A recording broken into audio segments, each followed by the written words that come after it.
उधमपुर डोडा कठुआ संसदीय क्षेत्र से सांसद एवं प्रधानमंत्री कार्यालय में राज्य मंत्री डॉक्टर जितेंद्र सिंह ने कहा है कि नमामि गंगा की तर्ज पर विकसित हो रही देविका का राष्ट्रीय प्रोजेक्ट अगले 1-2 महीने में पूरा हो जाएगा।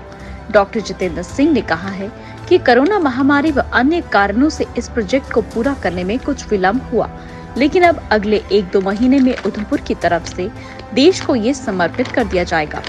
उन्होंने कहा कि ये देविका के प्रति आस्था का उपहार होगा और उत्तर भारत में पहला ऐसा प्रोजेक्ट होगा।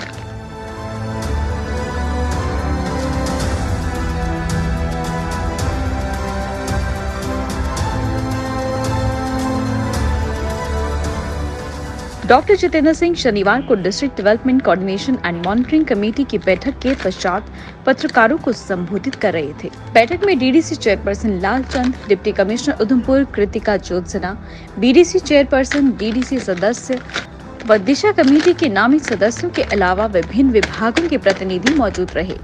डॉक्टर जितेंद्र सिंह ने बताया कि सुध महादेव चिनैनी हाईवे भी अगले साल पूरा हो जाएगा और मानतलाई को अंतर्राष्ट्रीय स्तर के पर्यटकों के आकर्षण का केंद्र बनाने की दिशा में भी सराहनीय कार्य हो रहा है। डॉक्टर जितेंद्र सिंह ने मानतलाई में वेलनेस सेंटर बन चुका है और वहां पर swimming pool, health centre, Ayurvedic centre व हेलीपैड भी बन रहा है। डॉक्टर जितेंद्र सिंह ने कहा कि उधमपुर में एक नया औद्योगिक क्षेत्र विकसित करने पर भी विचार हो रहा है। शनिवार को प्रधानमंत्री नरेंद्र मोदी की ओर से देश में 5G सेवा लॉन्च करने का जिक्र करते हुए कहा कि मोदी के नेतृत्व में ये एक और कीर्तिमान है।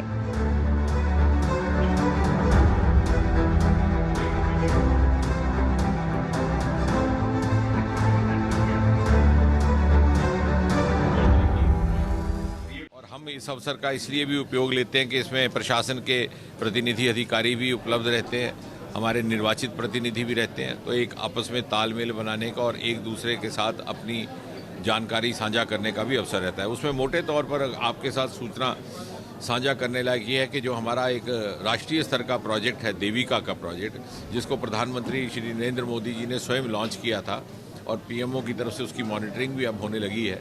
उसमें कुछ एक विलम्ब आ गया था कि अनेकों कारणों से, कोविड के कारण, फिर कहीं कहीं कुछ कंट्रैक्ट के इश्यूज थे। अब उसे स्ट्रीमलाइन कर दिया गया है और हमें विश्वास है उसके घाट तो तैयार हो गए हैं, जो उसका बाकी का हिस्सा बचा हुआ है वो भी आने वाले 2-1 महीने में तैयार हो जाएगा।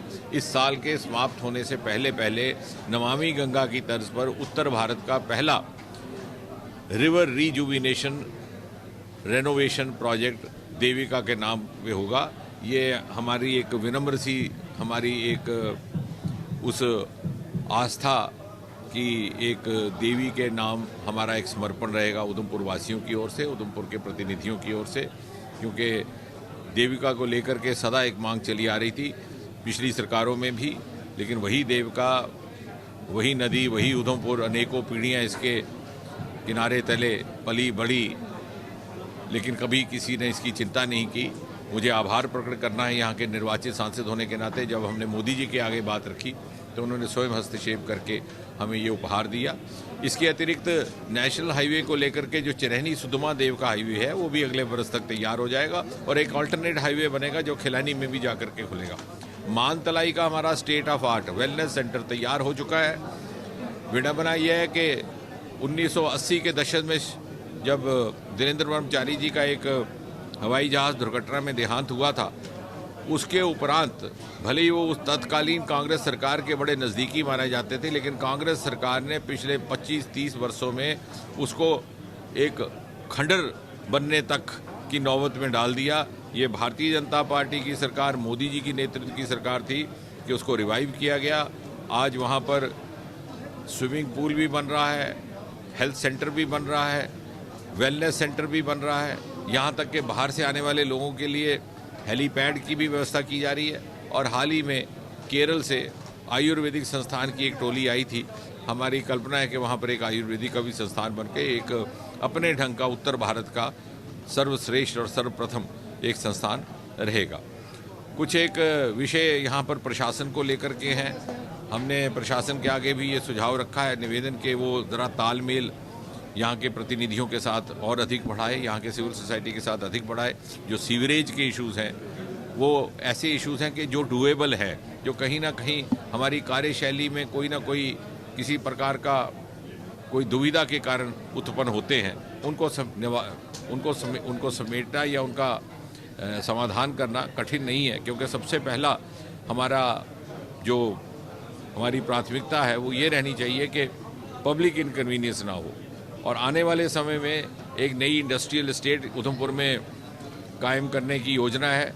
मेरा यहाँ के प्रतिनिधियों से भी निवेदन रहा कि हम उसकी अभी से योजना बनाएं कि किस प्रकार की इंडस्ट्रियल एस्टेट हम बनाएं जिससे उधमपुर को भी शनाख्त मिले। उदाहरण के तौर पर यहाँ डेयरी प्रोडक्ट्स बहुत हैं, एग्रीकल्चर रिच है। जैसे गुजरात से अमूल का एक अभियान शुरू हुआ, देश भर में फैला, क्यों ना हम यहाँ से भी करें। मैं समझता हूँ कि मोदी जी के आने के बाद पिछले 8-9 वर्षों में जिस प्रकार से विज्ञान और प्रौद्योगिकीकरण से जुड़े जितनी भी योजनाएं और जितने भी स्कीम्स थी उनको बल मिला, ऐसा कभी पहले नहीं था। क्योंकि प्राथमिकता को जो खलल पिछले ज़माने गुजरे ज़माने में रहा उसको मोदी जी ने दुरुस्त किया। और इस बात को समझते हुए कि आज के युग में आगे की प्रगति पूरी तरह टेक्नोलॉजी बेस्ड है, कम्युनिकेशन बेस्ड है, अनेकों ऐसे कदम उठाए गए और उसी की एक कड़ी है आज ये 5G का लॉन्च होना। हमने करा दिया है sir. There were certain reports of कुछ ब्लैक मार्केटिंग की सर। कल हमारे लिए टीआरआई